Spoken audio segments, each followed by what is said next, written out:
नमस्कार शेतकरी मित्रांनो, मी सचिन मोठे, माझा मित्र शेतकरी युट्यूब चॅनल मध्ये आपल्या सगळ्यांचं स्वागत आहे। आपण आता मुक्काम पोस्ट येलमवाडी तालुका मोहोळ जिल्हा सोलापूर इथं एका शेळी पालकाने नवीन 3 पाटी खरेदी केलेल्या आहेत, त्याच्याबाबतची आपण माहिती जाणून घेऊ।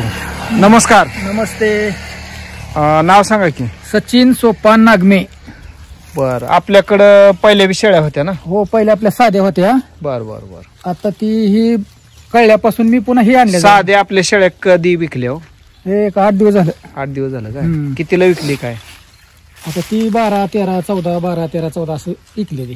बरोबर। कशा होत्या आपल्या गाभण वेलेल्या काय? नाही, एक केलेली होती आणि एक गाभण होती।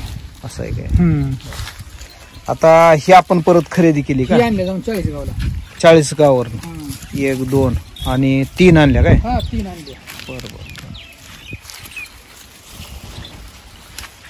ही 3 जी आपण पाठरा आणली ती होय, ही आपली पाटीच आहेत ना? हा, सगळ्या पाट्यात पहिल्या रुपाट्यात सगळ्या पहिला रुपाटी। मग आता त्यांनी गाप गेले ते म्हणून सांगितलं, कसं काय? ते काय म्हणले बाबा की नेमकं आम्हाला सगळ्याच बघता येत नाही, कुठली गेली असेल कुठली राहिली असेल असं त्यांचं म्हणणं होतं। बरोबर। मग आता आपल्यात सांभाळल्यानंतर काय एखादी माझावर आली तर समजायचं ही लागू नाही, हा, आणि एखादी नाही आली तर समजायचं ती गाव आहे, असंच ना? असं बरोबर। प्रत्येकाला पण ती गळ्याच्या खाली ही आहे, गलोली आहे ती। हो, गलोली आहे ही लय मोठी पाट आहे, लय मोठी आहे। बरं, असं काय नाही, पण आपल्याकडे लय मोठी आहे ही पाट। ही तुम्हाला 100% असणार वाटतं का? आपण शरीरानं धनकट आहे, लय धनकट आहे। ही 2 मोठे, ती एक थोडी बारीक आहे, ही 2 लय मोठे शरीर आहे।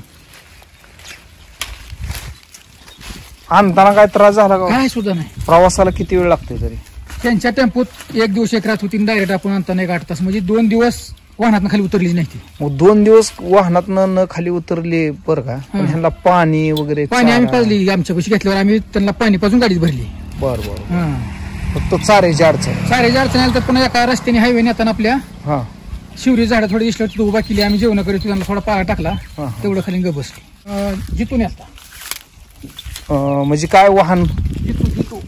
जितू म्हणजे ती हे काय छोटा हत्तीपेक्षा बारका, छोटा हत्तीपेक्षा? हा, बरोबर। ती जितू टमटम सारखं थोडक्यात, पण 4 चाकी ना ती? जितू 15 शिरड आणली बघा। 15 शिरड? जी तुम्ही तुमच्या बरोबर जे आणले ती ना 15 शिरड, आता आपल्या एक 3 पाटी येत्या, बाकीच्याने म्हणजे शेळ्याच आणल्या का अशा पाटी आणल्या? वरच्यानं 3 शेळ्या 3 पाटी, 6 आणि आपली 3 9, वाडीच्या पाहुण्यानं 3 पाटी। बरोबर। 9 आणि 3 12 झाली म्हणायचं। पाठी मात्र अशा येते 9च्या 9 पाटी नुसत्या कुठल्याच कुणा ओळखू येत नाही त्याची मिसळल्यावर। बरं, सगळ्या सारख्या। मग हे घेताना कसे घ्यायच्या? ठीक आहे, आम्ही खोना केल्या ती जेव्हा ही माझी, पुन्हा त्यांच्या शिंगाला लावायची एक जणांना, एक जणाला दुसऱ्याला, असं म्हणजे असं खोना केल्या। बरोबर। नाही ओळखू येत नाही त्या, म्हणजे उतरताना काय कोणाची बी कुठले बी 3 घेतले तसं? हो, तसं बी चालतंय? चालतंय, पण ती आपली माणसं जवळची पाहिजे। खरंय। आता आपली ही 3 जी आहे त्या पाटी आता आणून ही तर कितवा दिवस आहे? 4-5 दिवस झाले। 5 दिवसात काय त्रास तर नाही? माझे बात सुद्धा नाही। बरोबर। काय ती वरडत नाही, ती खायला सळत नाही, ती काय नाही सुरली बी नाही ती अजून। बरोबर। आपल्या शेळ्यापेक्षा काय ह्यांचं गुण वेगळं वाटतं एवढ्या लांब जाऊन आणण्याचा उद्देश? म्हणजे कसं दिसायला मोठी आहे ती, बरं, आणि खायला बी जास्त सळत नाही आपल्या शरीरासारखी। बरं। आणि जरी रिकामी सुरली तर माणसाला सोडून कुठे जात नाही ती। बरोबर। जास्त करून माणसाच्या जवळच राहते ती। आपली कसं सुरली की इकडे पळ तिकडे पळ, तसं नाही ती।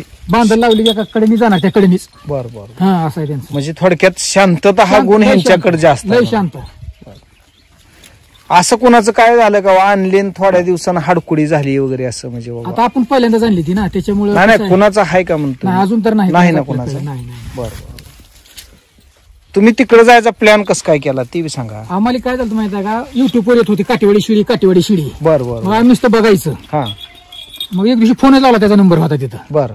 फोन लावल्यानंतर त्यानं सांगितलं आम्हाला, बाबा तुम्ही गुरुवारी आमचं वाहन येतंय, गुरुवारी सकाळी या तिथं। बरं।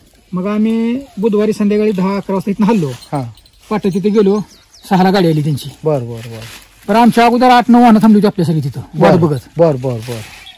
वायराची काय होती आपल्या, बरं, काय इकडे असं कुरडवाडीची काय, मग सगळ्यांनी जास्तीने पाहिजे ती हुडकून घेतल्या ना, आला निघून। कोणी पाठी कोणी शेळ्या, ज्याला पाहिजे तसं, पण प्रत्येकाला ती गलूल असणारच? सगळ्याला प्रत्येकाला असणारच। ह्या जातीचं म्हणजे ती वैशिष्ट्य. हा त्यांच्या भागातलंच काय असेल ते असेल. आल्यापासून काय आजार नाही, काय नाही काय सुद्धा नाही अजून.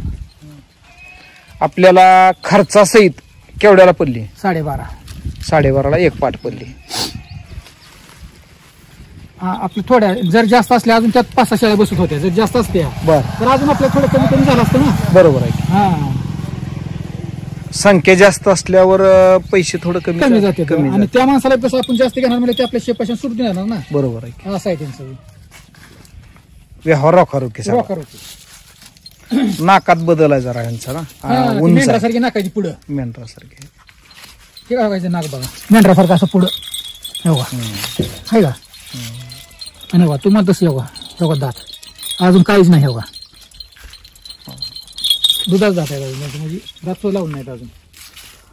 म्हणजे दात न लावता सुद्धा एवढ्या उंच एवढ्या मोठ्या पाटी द्या. म्हणजे हे परत सुद्धा चांगल्या मोठ्या होणार. म्हणून आपला एवढा 8. बस बरोबर आहे.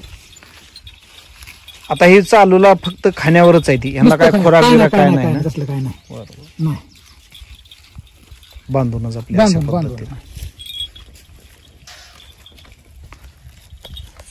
ठीक आहे. छान आहे. आम्हाला माहिती दिली त्याच्याबद्दल धन्यवाद.